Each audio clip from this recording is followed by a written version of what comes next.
Hello, friends, and welcome back to Mysterious Mondays. Tattooed Biker here with you, and tonight I've got three of the strangest Bigfoot encounter stories I've ever heard. Two exhibit traits that I've never heard of a Bigfoot or Sasquatch possessing, and another story hints at higher government knowledge and maybe even an appearance of the Men in Black. So grab your gear and let's ride. Number 1. Dear Tattooed Biker, what I'm about to tell you is absolutely true. My name is Matt. I'm a 21-year-old guy from Germany, and I was taking a working holiday in Canada. This was always a dream for me, to explore and experience this large and beautiful country. It was really a pleasure for me. I arrived there in August and had the best time of my life until one particular Wednesday, but then it turned into an absolute nightmare. I always loved driving at night, especially on relatively remote roads. That's why I chose to take the ON 502 northbound from Fort Francis to Dryden that evening. It was December 19th, 2018, around 11:40 p.m., on a long and bendy part of the road. Suddenly, a semi, with its hazards flashing, stood on the right side, nearly in the ditch. I stopped in front of the truck and got out to ask the driver if I could be of any assistance. I immediately noticed that the left part of its front was heavily damaged. The headlight and grille were broken and the hood was pushed backwards and smashed. A bit of the windshield and everything was covered in blood. Only then I realized that there was more blood on the road as well. From what I could see in the dark with a small amount of light coming from my taillights, his intact right headlight and his marker lights. Oh God, he hit a bear. That was my first thought from the amount of damage that I could see. I walked up to the driver's side door and knocked a few times. He didn't answer. At first I thought that perhaps he was going to get some help, but then I reflected that we were in the middle of nowhere, and Dryden is like 50 kilometers away, and that he'd be more likely to use his cell phone or CB to call for help. I knocked again, and no response. Then I opened the door. He was huddled back in the cabin and shaking.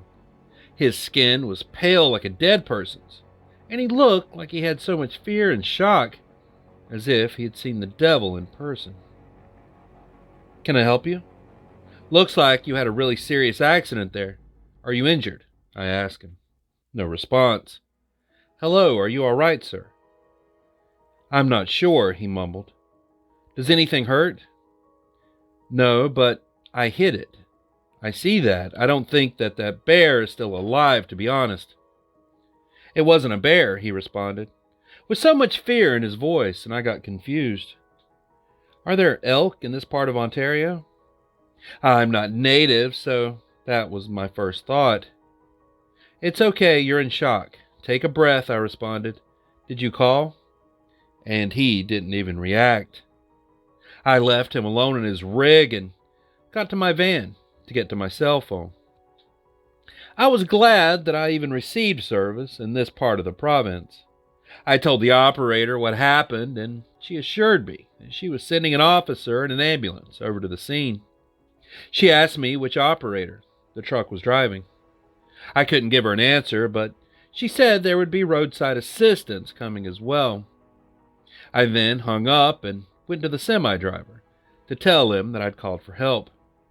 The only thing he did was nod.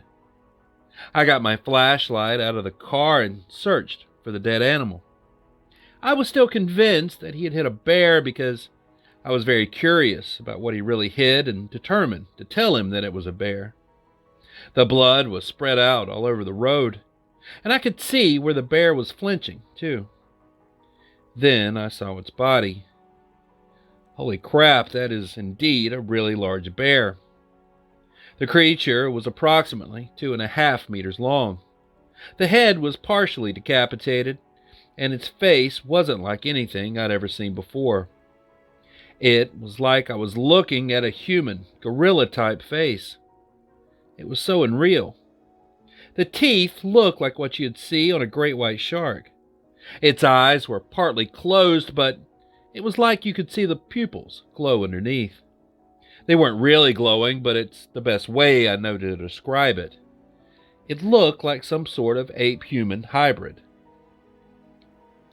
Do you know when you feel really uncomfortable, like all of a sudden? That's what I was feeling then. I didn't believe in Bigfoot before, but I watched something about it a few years ago on Monster Quest. I couldn't believe what I saw, but I knew exactly what I was looking at. I never thought that I'd experience something like this in my entire life. This can't be real. Where's the hidden camera? I hoped there would be a TV crew coming out of the woods to admit their hoax, but there was no TV crew. There I was, alone, with the truck driver and this thing, whatever it was. I went back to my car and I vomited into the road and sat in the driver's seat. I think I must have been in a trance, and then in the distance, I saw the emergency lights flickering into view. It was a police officer, or an OPP, Ontario Provincial Police Patrolman. I really can't recall anymore. He asked me what happened, and I told him exactly what I'm telling you. At first, he was very suspicious about my story, but I knew that he knew I was speaking the truth. He went back to his patrol car and radioed something in, and then went over to the trucker. In the distance, I saw more headlights, and the whole crew from the fire department and another police car showed up. The police officer was directing the men at the fire department to the rig, like he wanted them to only take care of the broken semi and its driver. He then talked to the other police officer, and I could see that he went pale immediately. The second that the first officer ended his sentence, I was absolutely sure about the fact that both these knew these creatures exist, and they have a plan of what to do and not do in cases like this, because none of them went over to the place where I told the first officer where the body of the creature was located. The second officer came up to me and told me that I had to follow him to the police department for a full report. So I drove behind him to Dryden. At the time we drove up to the city, maybe after 40 kilometers, a convoy of dark vehicles passed us at high speed on the way to the scene where we were coming from. The junction was on Ontario 502, and Ontario 594 was blocked, so no car was allowed to drive on the 502 southbound. Arriving at the police station, the officer took me into the interrogation room and offered me something to drink. I had to wait until someone arrived to interview me, and I had to give away my phone and my personal belongings. I refused because I didn't understand why, but his voice got very specific and I handed over my things. After what felt like an eternity, a man in a suit came into the room. He looked really odd, a bit like an ill person because of his whitish gray skin, bald head, and sort of sunken cheeks. He had a thick accent and spoke gently and calmly without any expression at all. I had to recall all the details of what I experienced, all of my personal information, and the purpose of my journey to Canada. Then he took my fingerprints and even a sample of my saliva. I felt like a criminal, so ashamed and uncomfortable, like I'd done something horrible. Then I had to sign a document, like a non-disclosure agreement, but there weren't any coat of arms or banners or stamps on it. After that, he looked dead in my eyes and asked if I'd seen what I'd seen. I said yes. Then his tone got really stern, and he asked me again, and I knew that I had to decline his question. After that, he explained to me that they will know everything I do. It's crazy that they're so open about it. He then turned and left the room. Shortly after that, a female officer came in and gave me back my personal things and explained to me that when they checked my immigration information, the system informed them that I had to leave Canada by January. Better a command that I must take a direct flight to Germany. My current ETA got declined, and I couldn't apply for any future ETA, and even my ETSTA as well. I couldn't believe it. Only because I've seen this thing, I now can't travel to North America for the rest of my life. I'm blacklisted like I was a terrorist.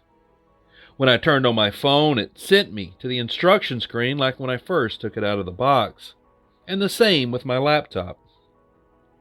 These people erased everything on my electronic devices to be sure that there isn't any public information. All of my pictures are now gone. They even placed all the things in my van upside down, like they were searching it for evidence. I'm probably being tracked right now, and I'm lucky that I could even write you my story, to be honest. I'm currently back in Germany, and I really don't know what to do from now on. I had to sell the van, cancel my insurance there, and get on a flight back home in only 6 days, all before New Year's Eve. So please, be careful out there, but the truth must be spoken. I won't be intimidated by anyone, but I also won't risk my own life. Thanks for reading. Signed, Matt. Number 2.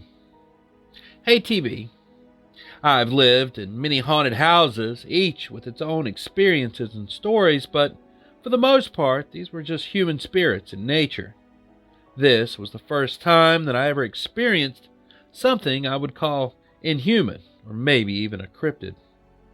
My dad was in the U.S. Army then, and had been stationed at a base in South Carolina. He found a house for rent and showed us pictures of it. It was a single story at the end of a roundabout in the middle of the woods. You could see the other house off in the distance through the trees. I looked at the pictures, and whenever I looked at the pictures of the outside, it was like there was a voice in my head that would start screaming at me, saying, "It's in the woods, it's in the woods." Nothing on the inside, just on the outside. When we got there, as we were unpacking, a cop pulled up. He never got out of the car, but talked to my mom through the window about how he knew the previous owners and just wanted to check on things. We never saw the cop again. Whenever I would go inside, I would get the sensation that something was hiding in the tree line, and it wanted me to follow it, like it was trying to be playful or mischievous. I would also see figures walking by the windows and could hear scratching from the outside. One night I woke up, hearing something moving around outside. I went to look, peeking through the blinds, and I saw something crouching in front of the window. It was as if it was standing. It would be on 2 legs and over 7 feet tall, giving what I could see the silhouette of the shoulders and knees, and it was covered in fur. I was completely freaked out. Days later, my parents had taken my brother to the airport, and I was home alone. I was doing laundry and saw my room was brighter than normal. I figured maybe I left my bedside lamp on, so I went to turn it off. I stood in my doorway and saw that my lamp was actually off. Looking up, my ceiling light was on, which had never worked since we'd moved in. I texted my mom asking if she had had the light fixed, and she said no. Eventually, I ended up leaving for Army basic training, but my mom kept me up to date on what was going on. She said she was hearing the scratches and the noise. One night, she was talking to my dad by the door and said they both heard someone run up on the porch and rattle the door handle. My dad whipped open the door, but there was nothing there. We never got answers to what was in the woods or around the house, but it was my first experience with a cryptid entity. Was this a Bigfoot or something more supernatural? Signed, Paul. Number 3. Hey TB, I have a weird experience and I wanted to share. I'm an avid outdoorsman and know most of the wildlife that Texas has to offer. I live in Central Texas, about 10 miles outside of Austin in the town of Manor. I live in a fairly large apartment complex. Outside of my back porch is a highline easement about 40 yards out, and running through it there are wild turkey, deer, rabbits, skunk, possums, and other animals, as well as a substantial sized family of wild hogs in those woods. One evening at early dusk, with still plenty of light left, I was grilling some burgers and staring out at the other side of the high line at the tree line. There's a row of sugar cane along the outer edge of the trees that I've ranged at around 106 yards. I jokingly said aloud, "Come on, Sasquatch, I know you're out there, so just show yourself." At that exact moment, a huge object walked out from behind the cane and into the open.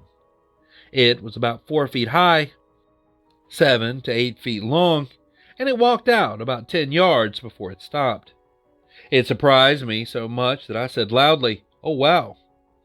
And that's when it turned around and walked back towards the cane. I got a good look at it. It looked like a huge boar hog.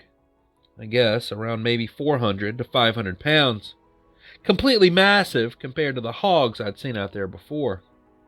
As it walked behind the edge of the cane, I swear it stood up on its hind legs and walked behind the cane out of sight.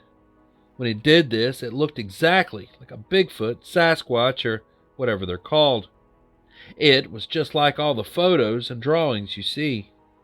As it disappeared into the woods, I just stood there, completely dumbfounded, to say the least. And I still questioned my sanity about what it was I saw. But what I understand after thinking about this was maybe that it was some sort of shape-shifting something. I don't know, but I do know what I saw looked like a huge wild hog just stand up and walk away on its hind legs. I've never heard of or seen that happen before. I have seen hogs stand up on their hind legs momentarily, but never walk away as this thing did. Thanks for reading. Signed, Anonymous. And there it is. 3 of the strangest Bigfoot encounter stories I've ever received. What did you think about these? Were these really Bigfoot or Sasquatch? And what links do you think a government agency would go to cover up a sighting? I'd love to hear your thoughts in the comments below. And as always, if you have an unexplained encounter or sighting that you want to share, just send it to the email in the description, and your story just may end up in a future video. Anyways, thanks for watching, and until next time, stay curious, stay vigilant, stay safe, and I'll be seeing you on down the road a ways. Biker.